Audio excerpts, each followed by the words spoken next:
1998년 겨울, 대한민국에는 두 종류의 실직자가 있었습니다.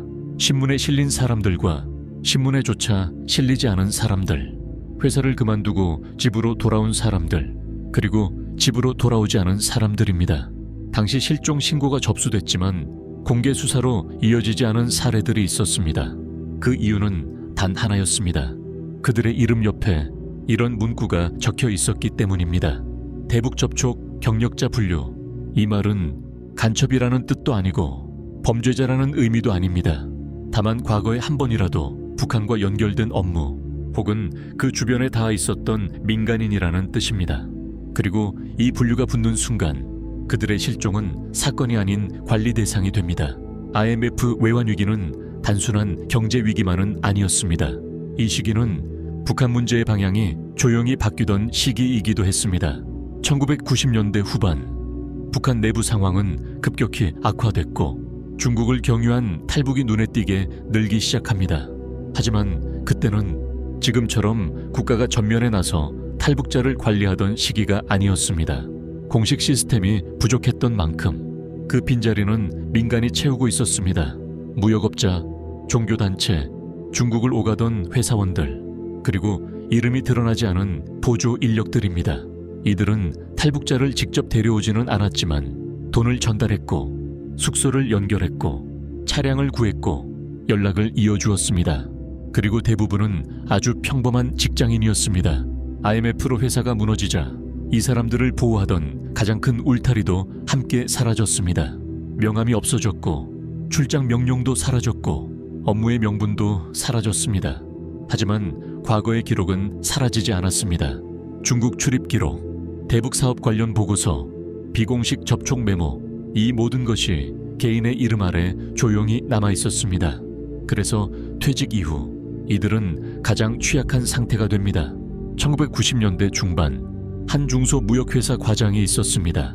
이 남성은 영일과 단둥 출장이 잦았고 공식적으로는 무역 지원 업무를 맡고 있었습니다. 그러나 주변에서는 그가 탈북 관련 자금 전달과 연락 조율을 간접적으로 도왔다는 이야기가 조심스럽게 돌았습니다. IMF 이후 회사는 해체됐고 그는 명예퇴직을 합니다. 퇴직 한 달 뒤 출근하고 오겠다라는 말을 남긴 채 집을 나선 것이 그의 마지막 모습이었습니다.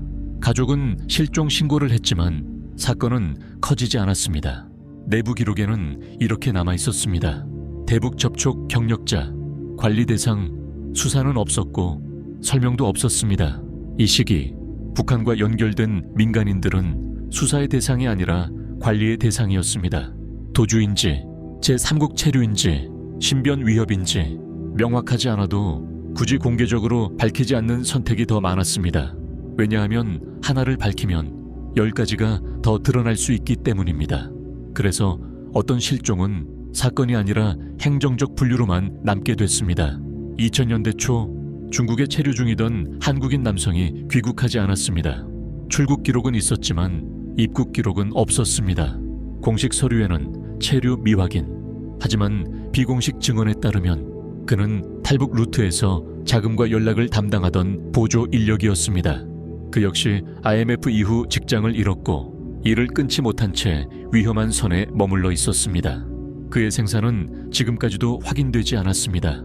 남겨진 가족들은 아무것도 할 수 없었습니다. 사망 처리를 할 수도 없고 실종 보상도 받을 수 없고 연금도 멈춘 상태였습니다. 무엇보다 힘들었던 건 사람들의 말이었습니다. 북한 쪽 일 했다면서. 그 말 한마디에 가족들은 더 이상 묻지 않게 됩니다. 그들은 간첩인지 아닌지를 알고 싶었던 게 아닙니다. 그저 어디에 있는지만 알고 싶었을 뿐입니다. IMF는 통계로 끝났고 탈북 문제는 뉴스로 소비됐습니다. 하지만 그 사이에서 이름 없이 사라진 사람들은 아직도 기록 속에만 남아 있습니다. 그들은 영웅도 아니었고 스파이도 아니었습니다. 다만 국가의 빈틈을 조용히 메웠던 민간인이었습니다. 그리고 그 대가는 이름이 불리지 않는 것이었습니다.